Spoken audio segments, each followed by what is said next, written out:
Subscribe करें और देखें एक हिला देने वाली horror story. Bell icon press करना ना भूलें। ये कहानी सच्ची घटना पर आधारित है।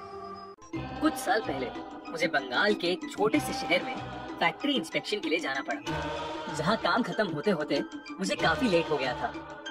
इसीलिए मैं उस फैक्ट्री के पास वाले होटल में जाके ठहर गया। जब मैं वहाँ पहुँचा तो रिसेप्शनिस्ट ने मुझे बताया कि सारे रूम्स फुल हो चुके हैं। काफी रात हो चुकी थी और बाहर बहुत ज्यादा ठंड थी। इतनी देर रात मैं कहाँ जाता। मैंने उस रिसेप्शनिस्ट से बहुत रिक्वेस्ट करी और मेरी लाख मिन्नतों के बाद उसने मुझे 6th फ्लोर पर एक रूम दे दिया। पर रूम में जाते जाते उसने मुझसे एक बात बोली जिसे सुनकर मुझे थोड़ा अजीब लगा। वो बोला कि आप अपना रूम 12 बजे के बाद बिल्कुल मत खोलिएगा। मैंने उस बात पर ज्यादा गौर नहीं किया और उसे पानी की बोतल भिजवाने के लिए बोलकर मैं अपने रूम चला गया। मैं इतना थका हुआ था कि मुझे कब नींद आई मुझे पता ही नहीं चला। मैं सो ही रहा था कि मेरे रूम पर ठक ठक हुई। मुझे लगा कि फाइनली पानी की बोतल आ गई। मैंने उठ के देखा तो कमरे में एकदम अंधेरा था और शायद होटल की लाइट भी चली गई थी। जब मैंने दरवाजा खोला तब मैं नींद में ही था, तो मैंने टाइम पर ध्यान नहीं दिया। दरवाजे पर एक आदमी था जिसका पूरा मुंह एक सफेद शॉल से ढका हुआ था।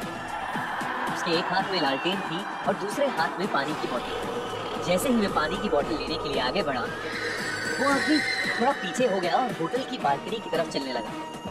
मैं उस पर चिल्लाते हुए आगे बढ़ा, लेकिन वो मेरी बात ही नहीं सुन रहा था। अरे अरे पानी की बोतल तो देके जाओ। मुझे गुस्सा आ गया और मैंने उस आदमी का हाथ पकड़ लिया। वो एक पल के लिए रुका और पीछे मुड़ा।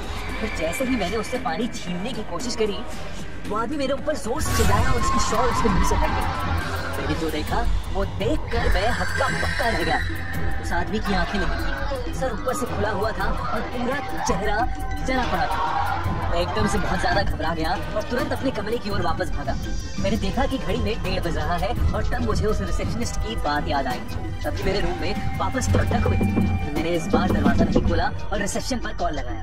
रिंग बजती रही लेकिन किसी ने भी फोन नहीं उठाया। मैं सारी रात दरवाजे पर ठक ठक की आवाज से बहुत ज्यादा डर गया था और सुबह सूरज निकलते ही मैंने रिसेप्शनिस्ट के पास जाकर उसे खूब डांटा। तब उस रिसेप्शनिस्ट ने मुझे बताया कि कुछ साल पहले रात के 12 बजे के बाद उस होटल के 6th फ्लोर पर एक आदमी ने खुद को जलाकर सुसाइड की थी।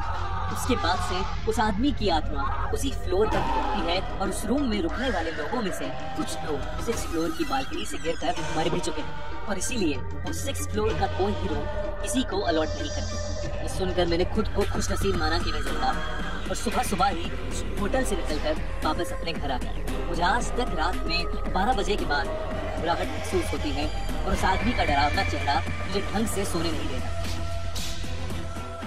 अगर आपको ये कहानी अच्छी लगी तो अभी सब्सक्राइब करिए और कमेंट्स में जरूर लिखिए कि अगली कहानी हम किस हॉरर लेजेंड पर बनाएं।